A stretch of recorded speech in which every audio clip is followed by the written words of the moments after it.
Assalamualaikum warahmatullahi wabarakatuh. Perkenalkan nama saya Fatmala, kelas 3A2, NIM 2201020048. Di sini saya memaparkan atau menjelaskan pengertian dan tata cara pembuatan e-faktur.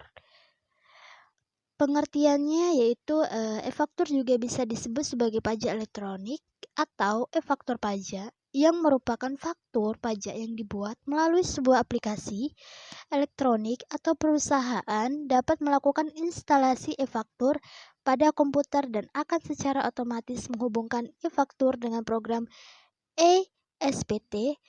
Pembuatan SPT pada masa PPN pun akan lebih mudah.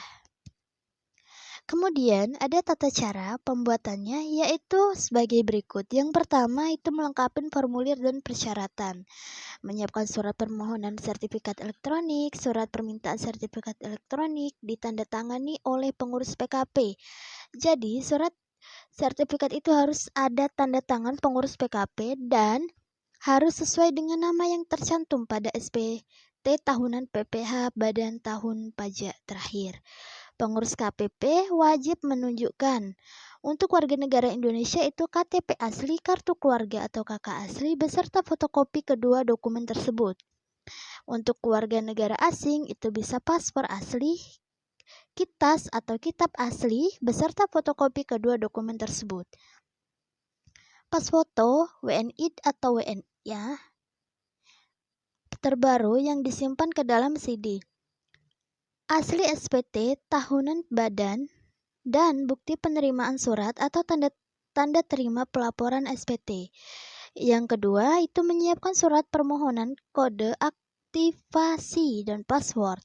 Surat permohonan kode aktivasi dan password harus diisi dengan lengkap dan ditandatangani oleh pengurus PKP. Format surat permohonan harus sesuai dengan lampiran IA Peraturan DJP nomor PER 17/PJ/2014.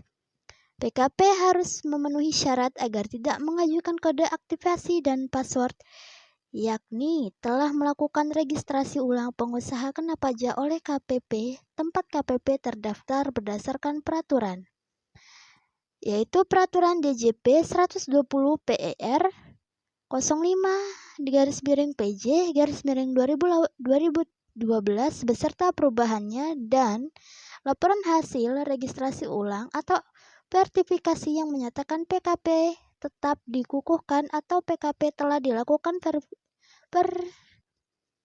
verifikasi berdasarkan Peraturan Menteri Keuangan Nomor PMK 73/PMK 03/2012. Kemudian ada pula yang ketiga yaitu aktivasi akun. Jadi PKP wajib membawa surat penyetujuan aktivasi dan password yang dikirim oleh DJP beserta lembaran surat permintaan aktivasi akun PKP ke kantor pelayanan pajak. Aktivasi akun akan selesai pada hari itu juga, jadi kita tidak perlu menunggu dalam waktu beberapa minggu ke depan. Surat permintaan aktivasi akun PKP harus sesuai dengan lampiran II Peraturan DJP nomor PER-17/PJ/2014. Kemudian yang keempat, akses Innova. PKP dapat mengakses Innova dengan memasukkan username dan password yang sudah diberikan oleh DJP. Kemudian Innova, sebuah aplikasi untuk mendapatkan elektronik nomor seri faktur pajak yang akan digunakan pada e-faktur. Download surat permohonan. Ada pula contoh e-faktur pajak seperti di bawah ini. Ada kode dan nomor seri faktur pajak, itu bisa tertera di situ. Kemudian ada pengusaha kena pajak yang terdiri dari nama, alamat, NPWP. Kemudian di bawahnya itu ada pembeli barang kena pajak atau penerima jasa kena pajak, itu di bawahnya juga sama, ada nama, alamat, dan NPWP. Kemudian di bawahnya lagi ada nomor, nama barang kena pajak, dan jasa kena pajak. Jadi di bawahnya itu ada training workshop online pajak for 1%. Terus di sampingnya ada harga jual penggantian atau uang muka yang termin.